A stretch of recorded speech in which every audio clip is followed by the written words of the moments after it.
E falando em previsão para as próximas horas, a gente recebe aqui agora o coordenador estadual da Defesa Civil de Alagoas, o Coronel Moisés Melo. E o nosso objetivo com essa entrevista é atualizar a situação dos rios e também o decreto de emergência nas cidades mais atingidas. Vou cumprimentando o senhor. Boa noite, Coronel Moisés. Muito obrigada pela sua participação ao vivo aqui no Cidade AL, para a gente atualizar o povo alagoano, né? E eu já quero saber com o senhor números. Primeiro, quantos desalojados e desabrigados Alagoas tem hoje? Boa noite, Bia. Boa noite a todos que nos assistem. Alagoas hoje enfrenta mais uma grande tempestade desses últimos dias. Nós temos hoje aproximadamente chegando perto das 800 pessoas entre desabrigados e desalojados. Esses números serão atualizados amanhã até às 11 horas da manhã, mas podemos informar que deverá chegar perto aí das 850 a 900 pessoas atingidas. Que o levantamento será feito durante ainda a madrugada, hoje à noite, madrugada e amanhã pelas primeiras horas. Mas a realidade hoje da região norte melhorou um pouco agora à tarde, mas tivemos chuvas muito fortes durante o decorrer da madrugada e decorrer de toda a manhã de hoje. Qual é a avaliação que o senhor faz, né, como coordenador da Defesa Civil, dos fenômenos desse ano? A chuva realmente foi muito forte, é um evento severo, classificado assim pela meteorologia, mas a gente, graças a Deus, não está falando aqui de pessoas mortas e nem de pessoas feridas nessas cidades, apesar do transtorno. Qual é a avaliação que o senhor faz do impacto do temporal e também da preparação que vocês fizeram para suportar essa chuva? Muito boa a pergunta, a sua colocação. O Estado de Alagoas está preparado para qualquer tipo de desastre. Nós utilizamos a tecnologia para salvar pela prevenção. Desde 2010 que o Estado tem investido aqui em tecnologia. Não existia nada, não existe, em muitos estados não tem a tecnologia que nós temos, que podemos emitir o alerta muito antes que as chuvas consigam atingir as residências daquela população. Por isso emitimos essas informações para os coordenadores municipais, eles repassam ali para os seus gestores e a população é retirada dessas áreas de risco. Nesse momento não perdemos uma vida sequer, graças a Deus não tivemos ainda nenhum óbito nesse sentido e continuaremos emitindo os alertas. Existe ainda ameaça de transbordamento de alguns rios, mas a chuva dá uma trégua e até essa tecnologia que a gente usa para levar essas informações desses possíveis transbordos é passar diretamente para os coordenadores municipais e para os gestores. Vamos falar agora do decreto de situação de emergência. O senhor me confirmou hoje à tarde que pelo menos 5 cidades devem ter esse decreto de hoje para amanhã. Esse número já aumentou? Que cidades são essas, Coronel? Poderá sim ainda aumentar essas cidades. Os danos foram significativos nas cidades aqui de Rio Largo, na cidade de Coqueiro Seco, Matriz, na cidade de São Luís, de Quitune principalmente. São cidades muito atingidas. Outras cidades poderão também ainda ser incorporadas a esse decreto.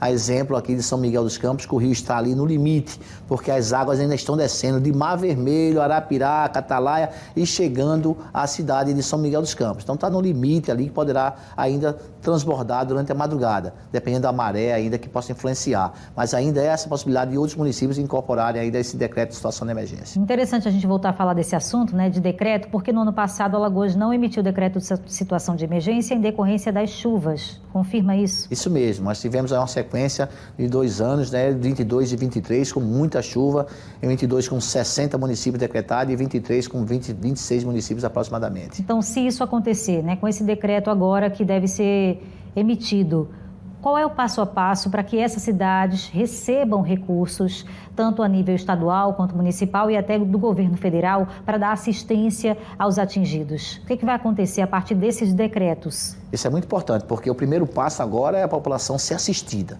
Já está sendo assistida pelo Poder Municipal e o Estado está preparado, pronto para poder levar, então, assistência humanitária. Amanhã mesmo estarei com a secretária Cátia Borne, visitando em loco esses municípios que serão decretados situação de emergência. E aí sim, já disponibilizaremos os recursos necessários para assistência humanitária. Mas tem um segundo passo, que é o passo, então, de restabelecer o município, reconstruir o município, fazer com que o município volte à sua normalidade. Então, isso é a segunda etapa do desastre, para poder, então, fazer com que a cidade volte o mais rápido possível a funcionar dentro da situação aceitável. Mas isso demora uns dias, né? O trâmite burocrático. Em termos de quanto tempo a gente está falando até que esses recursos cheguem nos cofres de cada município?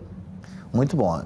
Há um repasse obrigatório pelo governo federal, que iremos alimentar via sistema, um sistema que utilizamos chamado S2ID, onde o município ele vai preparar o seu plano de trabalho, dizendo o que foi danificado, qual foi o prejuízo público que aquele município sofreu. E a partir daí, sim, vai o projeto para lá, vai apresentar essa situação para que o recurso seja liberado. Isso quando se fala em reconstrução, em limpeza da cidade, limpeza de vias públicas. Mas a assistência humanitária não. A assistência humanitária é de imediato. Em pouquíssimos dias, em pouquíssimas horas, o município já dá a primeira assistência, que é competência do município, e o Estado, a partir de amanhã, com visita em loco, já estará liberando, então, os recursos ou o próprio material para assistência humanitária.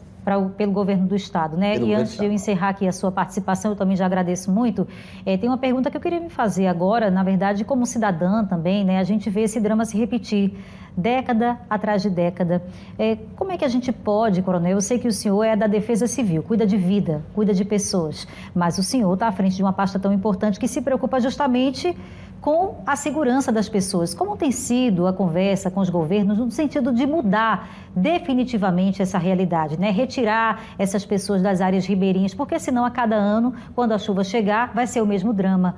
Qual é o planejamento a longo prazo? Isso mesmo, existe sim projetos no futuro, são projetos milionários que poderá fazer a contenção do Rio Paraíba, do Rio Mundaú, da mesma forma que o Rio Jacuípe. Mas culturalmente, o Brasil inteiro e o mundo, a população sempre se aproximou dos direitos dos rios, devido à navegação, ao consumo de água, ao acesso ali à água potável, e isso fez com que as cidades crescessem ao longo das margens dos rios. Isso proporciona muito desastre. Esse rio procura o seu leito natural, então, quando vem nesse momento de tempestade. Não foi o rio que está prejudicando, foi a população que se aproximou do leito do rio. Isso precisa um somatório de forças de vários entes federativos e também dos poderes públicos, para não deixar principalmente a população ocupar o leito do rio, porque é onde acontecem as grandes tragédias e aquela população fica vulnerável a esses temporais que acontecem todos os anos. Perfeito, Coronel Moisés Melo, coordenador estadual da Defesa Civil aqui do Estado. Muito obrigada pela sua participação ao vivo aqui no Cidade. Vamos se preparar para o inverno, né, gente? Porque o inverno não chegou. Estamos na quadra chuvosa, o inverno começa somente no dia 21 de junho, mas esperamos que até lá nenhuma catástrofe aconteça e nenhuma vida seja perdida. No mais, pessoal, recebam, acolham toda a orientação da Defesa Civil, tanto do Estado quanto do seu município. Não é isso, Coronel? Boa noite, obrigada, viu? Nós que agradecemos e dizer à população que, em caso de emergência, procure a Defesa Civil do seu município, que ela está orientada a colocar em prática seu plano de contingência, retirando as pessoas e colocando-as em lugar seguro.